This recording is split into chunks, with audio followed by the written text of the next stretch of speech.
Melody Poole, welcome back to Australian Musician. Thank you for having me again. We're chatting this time because you've got a fabulous new single out on April 18 called Fantasy Girl. Yes. What were the beginnings of this song? Um, I was kind of just playing around on piano and I was trying to learn piano at the time, not very good still. Um, but sometimes when I'm playing guitar and playing the same tunings and same voicings on guitar, I tend to get stuck in the same writing of songs as well, and the same, yeah, chord progressions. And so I was playing and trying to learn piano to try and unlock a bit of different chord progressions and some different voicings. And it works a treat really. Like as soon as I don't really know my way around it. So all these weird little chords and voicings sort of unlock themselves. And that was kind of how it began, was just fiddling around at home on piano and trying to learn piano. Yeah.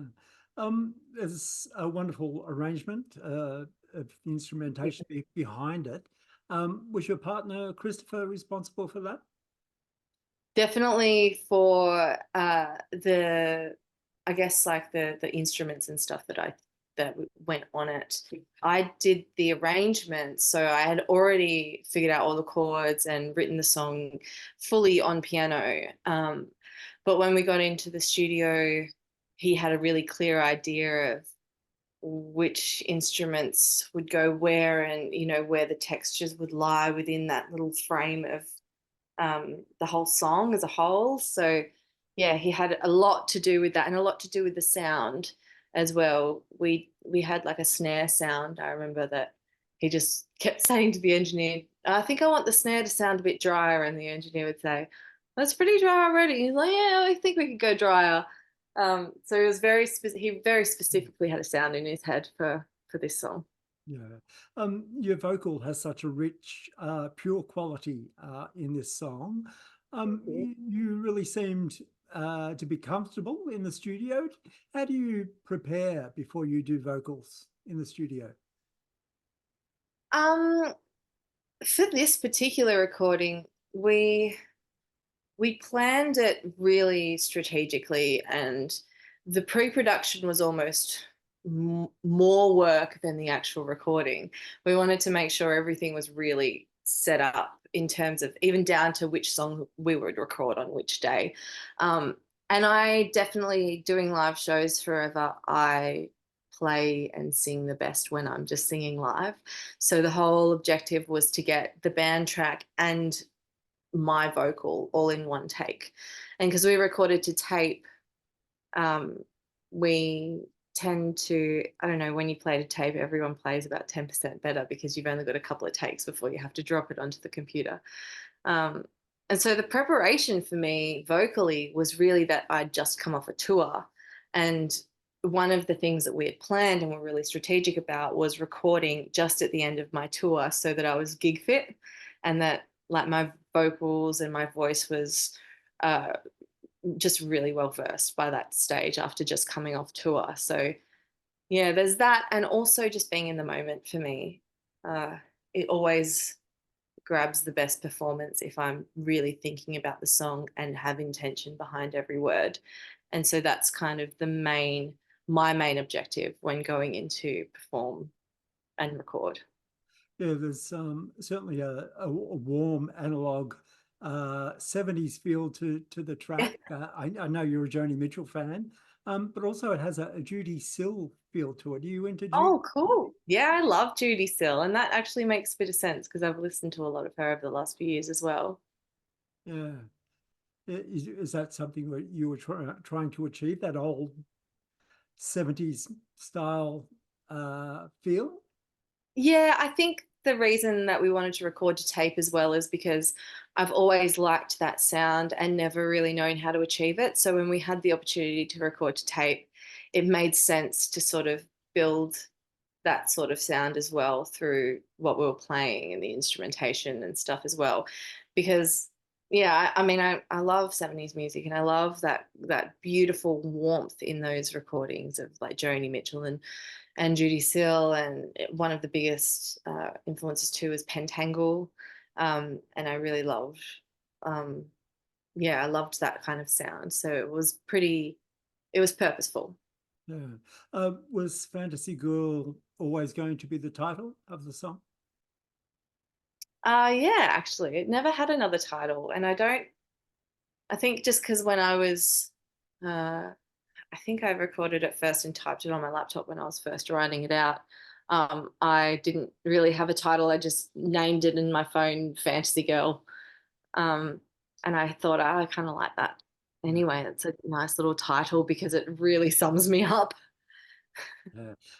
Speaking of the 70s, you had some promotional photos taken by Henry Diltz, the famous photographer who shot the Crosby, Stills, Nash cover, Yeah. Morrison Hotel by the Doors, Sweet Hmm. Baby James by James Taylor. Um, Yeah. I've met Henry a few times myself. Cool. I know he's great company to be around, but must have been a blast for you. It really was. It was so beautiful, and he's such a beautiful, generous spirit. So I felt really comfortable with him too. It was nerve-wracking. I'd never ever met him, and just flown over for these 2 days of shoots with him.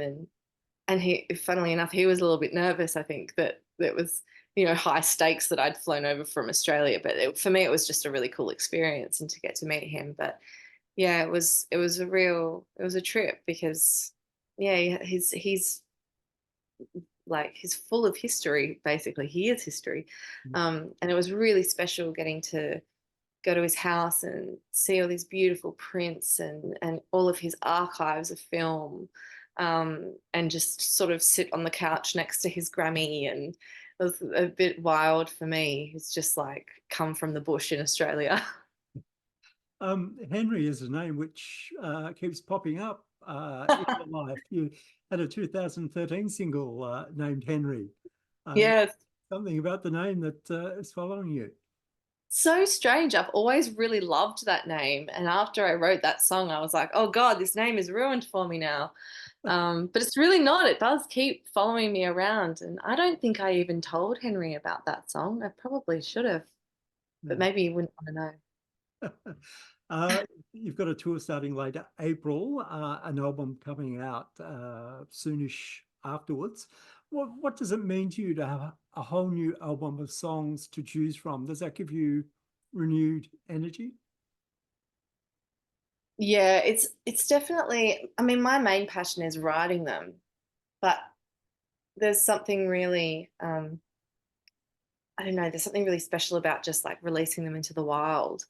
Because even I get really excited for people to hear them, but also it is a real refresher for me to stop thinking about them and to let them go. And they're all usually consolidated within the same experience or the same thing that I'm thinking about. And when I can let that go, it almost feels like my mind or my spirit or my muse is thinking, okay, now we can open up to new things. What are our new things that we're thinking about and ruminating on? So there's like two sides to it where I'm, yeah, really happy that they're in the world, but also happy to move on from them as well.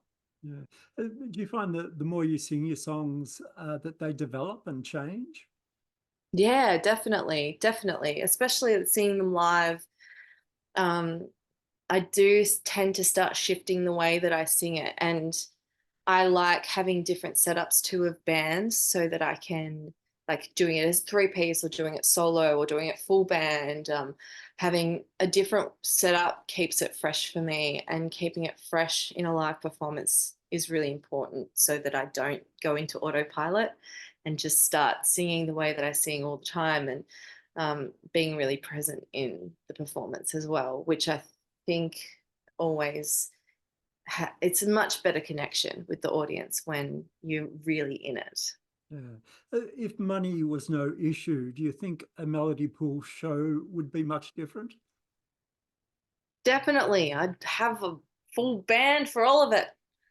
Or I would alternatively probably spend some money on, like set design and sound engineers and like lighting and things that can make it a full experience. I definitely um I do have my sights on investing in that.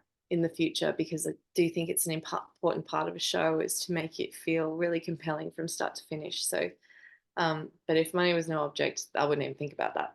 That it'd all be booked. Well, Fantasy Girl is available from April 18. It's been great to chat again, and look forward to hearing what comes next. Thank you so much. Lovely to chat to you again, Greg. Yeah.